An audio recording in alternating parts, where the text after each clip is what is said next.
Shalom Bapak Ibu Saudara sekalian, janganlah takut, sebab aku menyertai engkau. Janganlah bimbang, sebab aku ini Allahmu. Aku akan meneguhkan, bahkan akan menolong engkau. Aku akan memegang engkau dengan tangan kananku yang membawa kemenangan. Bagaimana perasaan Bapak Ibu Saudara menyambut tahun baru ini? Apakah bersemangat dan optimis atau justru merasa takut? Mungkin kita merasa takut dan tergoda untuk pesimis karena tahun 2023 terasa begitu berat. Resolusi tidak terwujud, apa yang diharapkan tidak terjadi, tantangan malah semakin banyak, pendapatan mungkin menurun, kesehatan terganggu, dan lain sebagainya. Sehingga kita mulai merasa takut menghadapi tahun 2024. Kali ini saya rindu membagikan firman Tuhan dari Yesaya 41 ayat ke-10. Melalui renungan yang saya beri judul, penyertaan Tuhan melenyapkan ketakutan, supaya kita semua diingatkan dan percaya akan penyertaan Tuhan, sehingga kita tidak perlu takut dalam menjalani kehidupan. Dalam ayat yang ke-10 secara garis besar berisi peralihan fokus dari ketakutan orang-orang Babel karena pekerjaan Tuhan kepada umat Tuhan yang diberitahu bahwa mereka tidak perlu takut terhadap apapun karena kehadiran Tuhan menyertai mereka. Tidak ada hambatan dalam ayat 11-16 dan kebutuhan dalam ayat 17-20 yang dapat mengubah fakta bahwa mereka adalah orang-orang pilihan Allah dan bahwa Dia akan membantu mereka. Poin renungan kali ini, mengapa kita tidak perlu takut dan bimbang menjalani tahun 2024? Ada dua alasan. Yang pertama, ada penyertaan Tuhan. Ayat 10 dibuka dengan penyertaan Tuhan, yakni janganlah takut, sebab aku menyertai engkau. Janganlah bimbang, sebab aku ini Allahmu. Pesan ini ditunjukkan Tuhan kepada umatnya. Umat Tuhan tidak perlu takut apapun karena hubungan mereka dengannya.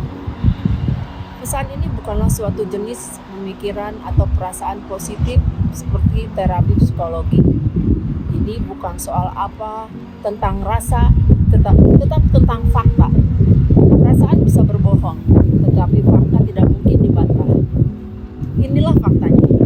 Tuhan menyatakan bahwa umatnya dapat memiliki keberanian karena Dia, Tuhan mereka, menyertai kita. Tetapi seperti apa Tuhan yang kita sembah? Tuhan kita adalah Allah yang telah menyerahkan dirinya kepada kita untuk menjadi Tuhan kita. Dia hadir secara permanen bersama kita. Ini bukanlah pesan baru.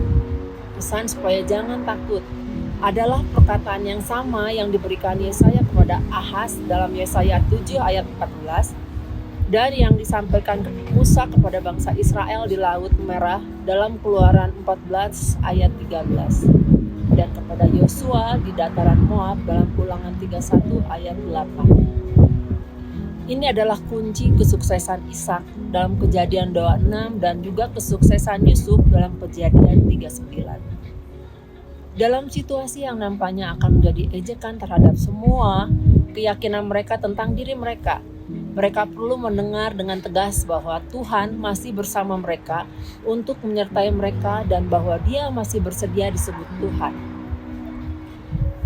Tuhan memang tidak menjanjikan kemudahan, tetapi Dia menjanjikan penyertaan. Kebersamaan Tuhan dengan umatnya adalah keinginannya sendiri. Kita bukan sekedar ciptaan yang dianggapnya benda biasa. Kita ini disebut juga sebagai anaknya. Itu sebabnya Dia disebut Immanuel, Allah menyertai kita.